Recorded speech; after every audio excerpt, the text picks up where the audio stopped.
λόγο. Ελάτε. Κύριε Δήμαρχε, κύριοι Δημοτικοί Σύμβουλοι, αν πάρουμε σαν δεδομένο ότι έτσι είναι και είναι θέσφατο, ότι πρέπει να πληρώνουμε 35 ευρώ τον τόνο τέλος ταφής και του χρόνου 45 και των άλλων 55 για 10 χρόνια, που δεν θα έχουμε φτάσει το ποσοστό ανακύκλωσης το οποίο η Ευρωπαϊκή Ένωση έχει καθορίσει, τότε εντάξει, ζήτω και καλά, πολύ καλά γίνεται η τιμολογιακή πολιτική αυτή. Ωστόσο, γιατί είναι θέσφατο, γιατί πρέπει να υπάρχει. Και εν πάση περιπτώσει, από πού ως πού ισχύει ο ρηπαίνων πληρώνει όταν υπάρχει αυτό το τέλος. Δηλαδή εγώ, οι πολίτες της Ιγουμενίτσας, οι πολίτες, ξέρω εγώ, των Ιαννίνων, ευθύνονται γιατί υπάρχει αυτή η κατάσταση και όπως υπάρχει, όπως είναι. Δεν είναι έτσι. Είναι μια αυθαίρετη, είναι μια εντολή στο όνομα της πράσινης ανάπτυξης, γιατί στην πράσινη ανάπτυξη θα θυμάσαι, κύριε Λόλο, ότι στο Βόλο καίνε τα σκουπίδια, δεν τα καίνε στην Υψηκάμηνο. Αυτό είναι πράσινη ανάπτυξη. Μπορείς να έχεις και τέτοια διευθέτηση των απορριμμάτων. Άρα θα πρέπει να δούμε από ποια μεριά, ποιος κερδίζει και ποιος χάνει από αυτή τη δουλειά. Και εδώ σχωράτε με, επειδή δουλεύτηκε πολύ από το προηγούμενο Δημοτικό Συμβούλιο και ο κύριος Λόλος ήταν από τους δημάρχους που ήταν ενάντια σε αυτήν του Περιφερειάρχη τη γραμμή, και επειδή έγιναν πολλές κουβέντες, δεν υπάρχει καμία νίκη της τοπικής διοίκησης σε αυτό το θέμα, ούτε υπάρχει καμία νίκη στο δημάρχον απέναντι στην περιφέρεια και ζήτω η τοπική διοίκηση.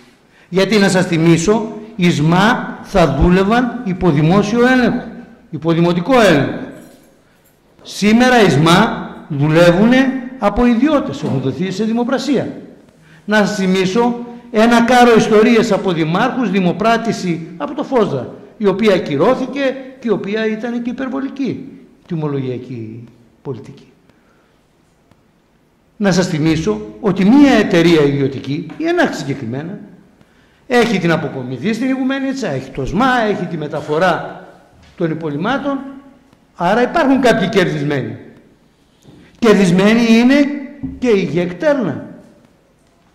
Διότι όταν σου λέει εγώ ανεβάζω το gate fee, για το πούμε πιο ελληνικά, ότι για να περάσει το απορριμματοφόρο μέσα στη ΜΕΑ να βάλει τα απορρίμματα, τα αστικά απόβλητα, πληρώνεις 52, πλέρωνες 52 ευρώ τον τόνο, τώρα είναι 54, πόσο τώρα στο πίνακα. Έχει μια αύξηση. Στην ουσία τι κάνουμε εμείς στη ΜΕΑ?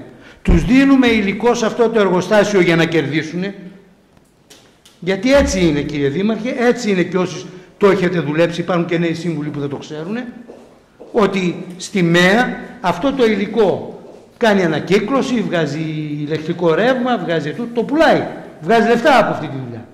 Δίνουμε το υλικό, την πρώτη ύλη για να δουλέψει το εργοστάσιο και τους πληρώνουμε και από πάνω.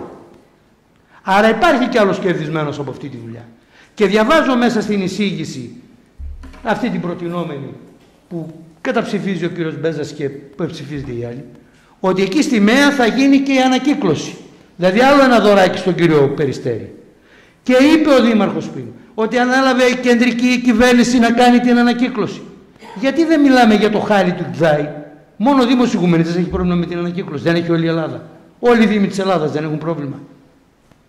Και ενώ όταν μας τα παίρνει η ανακύκλωση είναι κερδισμένος ο Δήμος, άσχετα πως έρχονται σε είδωση, σε έτσι, παίρνεις κάτι, όταν τα πας στη ΜΕΑ πληρώνεις 52 ευρώ τον τόνο.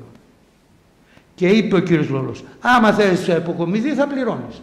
Γιατί να πληρώνω, κύριε Λόλο? Δεν πληρώνω φόρους. Δεν πληρώνω φόρους. Το κράτος που παρεμβαίνει εδώ? Μόνο για να τα παίρνει? Τα παίρνει από την αποκομιδή, τα παίρνει από εδώ, τα παίρνει από εκεί, από παντού θα τα παίρνει. Και εδώ χάνουν οι δημότες, κερδίζουν όμως τουλάχιστον 2 εταιρείες εδώ στην Ήπειρο. Είναι καθαρό ποιοι κερδίζουν. Έχουν ονοματεπώνυμο. Και δεν ισχύει ο ρηπαίνων πληρώνει. Ισχύει ο φτωχός πληρώνει και ο πλούσιος γίνεται πλουσιότερος. Να τελειώσω με το εξής, δεν θέλω να σας φάω χρόνο. Το έχω πει 100.000 φορές σε αυτή την αίθουσα στα πολλά χρόνια. Ό,τι είναι νόμιμο δεν είναι κατά ανάγκη ούτε έντιμο, ούτε ηθικό, ούτε δίκαιο. Ο νόμος που υπάρχει εκφράζει κάθε φορά τη συγκεκριμένη πλειοψηφία που υπάρχει στη Βουλή, η οποία διαμορφώνεται κάτω από την πίεση συγκεκριμένων συμφερόντων, γιατί και αυτό το ξέρετε, ότι η κυβέρνηση στην ουσία εξυπηρετεί την κερδοφορία των επιχειρηματικών ομίλων, η εκάστοτε κυβέρνηση. Άρα με ποιο λόγο εμείς θα πρέπει να δεχτούμε ότι είναι της μοίρας μας γραφτό να ισχύει έτσι, να έχουν περάσει στους ιδιώτες τα πάντα και εμείς θα πρέπει να πληρώνουμε για να έχουμε την πόλη καθαρή? Από πώς? Και κάτι άλλο. Λέγαμε πότε θα μπουν οι ΙΣΜΑ σε λειτουργία για να μειωθεί το κόστος. Έτσι έλεγε ο κ. Λόρος πέρσι. Έτσι λέγαμε, αγαπητέ Γιάννη. Λειτουργούν οι ΙΣΜΑ και ανεβαίνει το κόστος. Για έλατε. Δεν συνυπολογίζεις αυτό το κόστος. Δεν συνυπολογίζεις.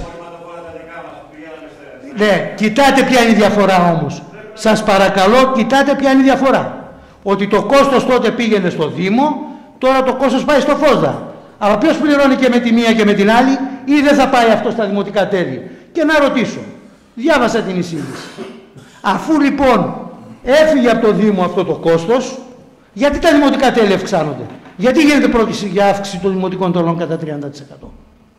Έλατε, αφού φεύγει από το Δήμο και τα καύσιμα και οι βλάβες των απορριμματοφόρων που πηγαίνανε και κάνανε και με τους ΜΑ γίνεται πιο οργανωμένα. Τέτοια λέγαμε πέρσι εδώ και πρόπερσι.